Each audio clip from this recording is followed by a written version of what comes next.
movement of tshuva. The results were very serious. So we're going to use this kinnos to explain how we are to relate to Yidden who are not from, who are not Shomrei Torah Mitzvah.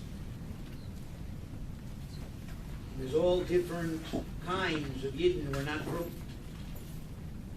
Tinoko Shanishku, that itself is a big machlokes. What does that mean, a Tinok Shanishku? Does it mean a Jew who was brought up not from,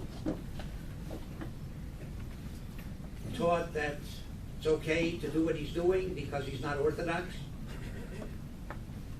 Unless you were on the line of Har Sinai of the Orthodox, you don't have to keep. So there were other lines. You got on the conservative line, so you got a different Torah. Got on the Reform line, you got even a different Torah. Somebody who was brought up thinking that that's true, according to some, he's a Tinnik Shadish.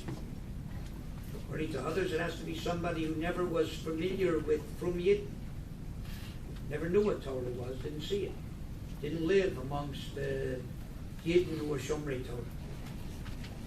Big machlokas, what a Tinnik Shadish. That's one possibility.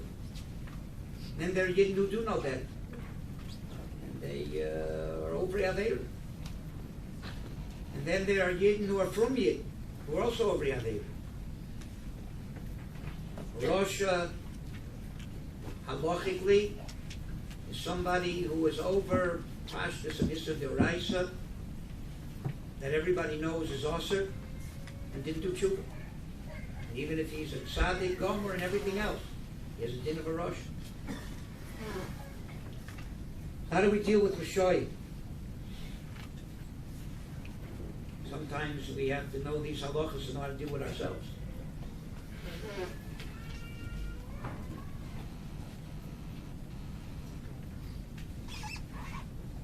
On the one hand, it's pretty clear that the mitzvah of V'yohavta l'reacha kamocha and lo sisnes achicha bilvodecha applies halachically to Yidden that are Shomrei Torah mitzvahs. Reacha b'Torah mitzvahs, achicha b'Torah mitzvahs. A Yid who was over in Aveira, the Mezik, knew what he was doing. Din of a Rosh, there's no mitzvah of Ava, and there's no Isser of Sina. It's not so simple. There are many, many conditions. And obviously we're not going to learn through the whole sugya of all the halachas of how to deal, or where the mitzvah applies or not. The purpose here is just to make you aware that nothing is simple, and there's what to learn. So after Tisha B'Av, when you can learn. Just as much as a mitzvah to learn Hilchas Shabbos, otherwise you can't be Shomer Shabbos. There's no way to make the mitzvah of V'yohavta l'reacha kamocha and be nishmer from the Isser of Lo Sisna if you don't learn the halachas. There's plenty of svarim to learn from. Today, everything, there are svarim that deal with specific things, like doctors. Today, there's doctors who are specialists in the left pinky. Any diseases of the left pinky, they are experts. They are specialists. Right? If it's something in the next finger, forget about it. At that finger, they know. So today, there's svarim like that too. Svarim for every possible subtopic in halacha that makes it easy, that you don't have to go looking for the sources. The person who wrote the Sefer did your chesed, and he brought everything down possible about that in. And there's svarim about Ahava Sina, Shechina. Find them, learn them.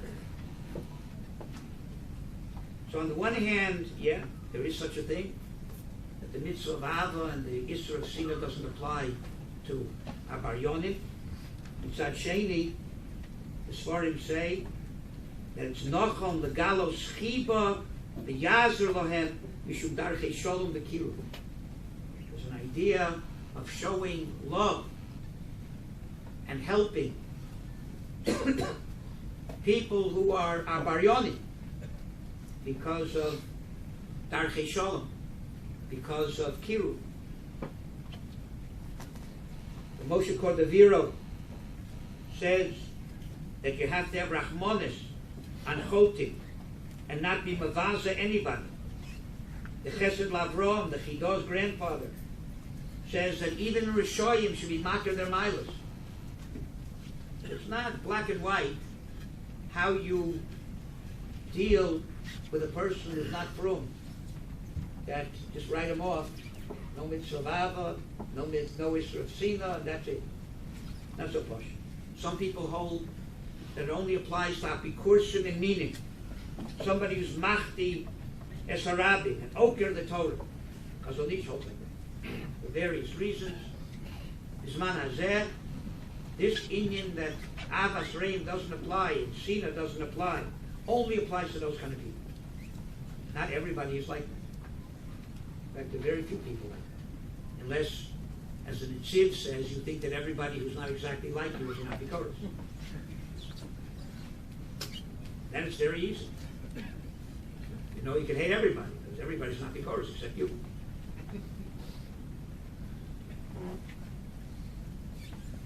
Another condition is, you can only hate such a person and not love them if you gave them Tochach, and they didn't accept it.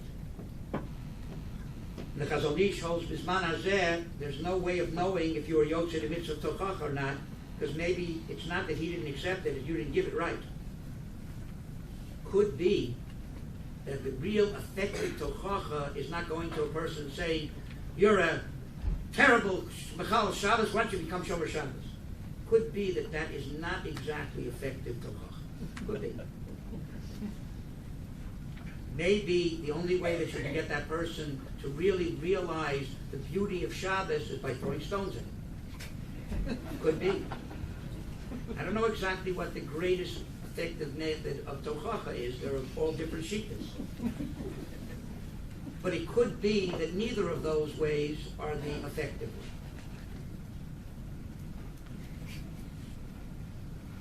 In addition, you also have to malamed schus on the person. Maybe there's a limud schus. Maybe he didn't know. Maybe he didn't know how serious it was. Maybe he thought it was okay in this situation or whatever. So you have to malamed schus. So a cute thing from the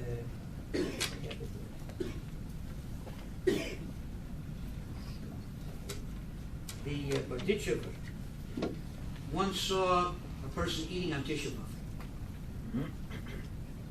Went over to him and he said, perhaps you don't know that today's Tisha B'Av. He said, no, I know it's Tisha B'Av. He said, oh, then probably you're sick. You're not allowed to fast.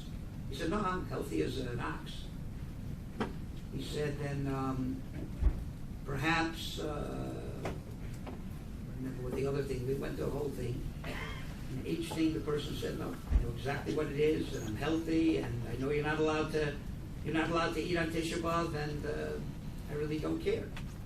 He said, Rabban Shalom, look at this yid. He's willing to make himself into a Rosh and not say a sheker. I don't know if limud schus has to go that far, but that's a limud schus to the Barditchen. The Klosenberger Rebbe, after the war was over and they were in the DP camps, got Yidden together who basically were not food. And they davened together Yom Kippur. Came time for the vidu, he took out a mavzer, and he said, Oshamnu? Anybody here can accuse anybody here of Oshamnu, Bogadnu, Gozalnu? But the Rebbeinu Shalom put us through. So anybody who can accuse anybody that they don't have at least some kind of limud schus for not doing what's right or whatever. So the only thing that we can accuse anybody of is that they don't have faith and trust in the Rebbeinu Shalom. That with all of that, the Rebbeinu Shalom still loves us. So if you'll be molded that, yeah, maybe you have tinnitus or whatever, but you'll have your faith in the Rebbeinu Shalom restored, then none of this applies to any of us here, and the Yirtzeh Hashem next year will be able to say the Manas of a different Moshav.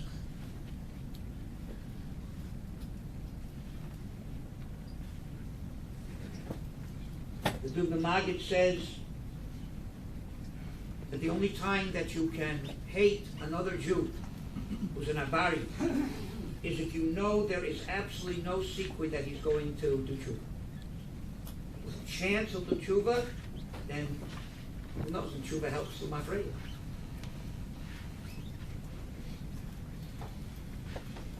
That doesn't mean that you're okay, I'm okay, and do what you want, and kol ava she'ein bo tochacha eino ava. It's a mitzvah locher tochir, somebody said. It could be, remember if anybody says this, but the Moshav Matityahu. Lo sisna sachicha bilvovecha. The greatest sina is to let somebody continue doing averos, like somebody taking poison. You don't stop him. So lo sisna sachicha bilvovecha. Don't hate him, and by what is not hating him? Ocher tochir, somebody said. Give him tochacha. If you really love him, then you want him to stop doing what is harmful to him.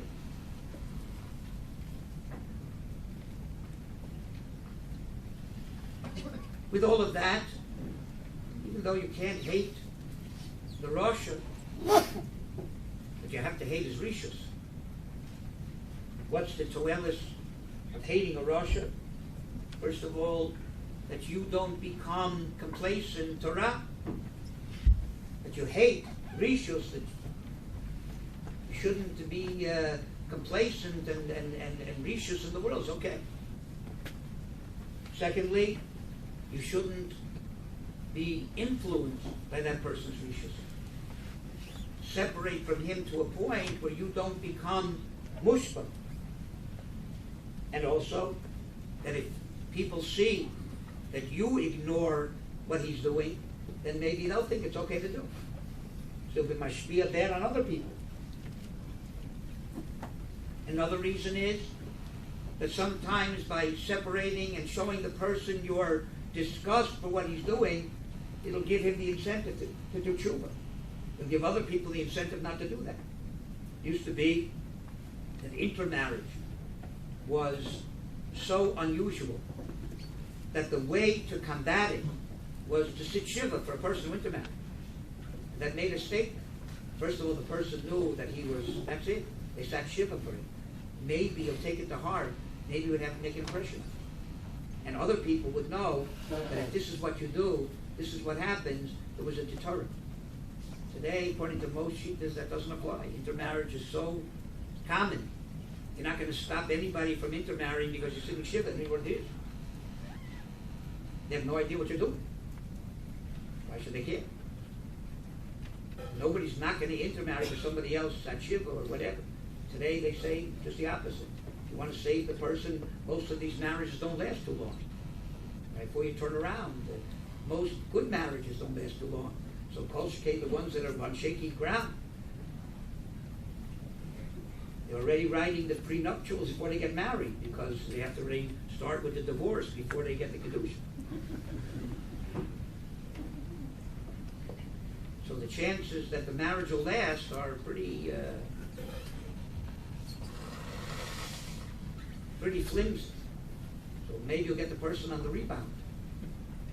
So if you marachik them completely, you lose them completely. So all different shittas. What's going to be effective and what's not going to be effective? The Maharal says, you never hate the person, you just hate the kochos hara. He explains the bracha of the malshinin. That it's not going on the people, it's going on the kochos hara behind them.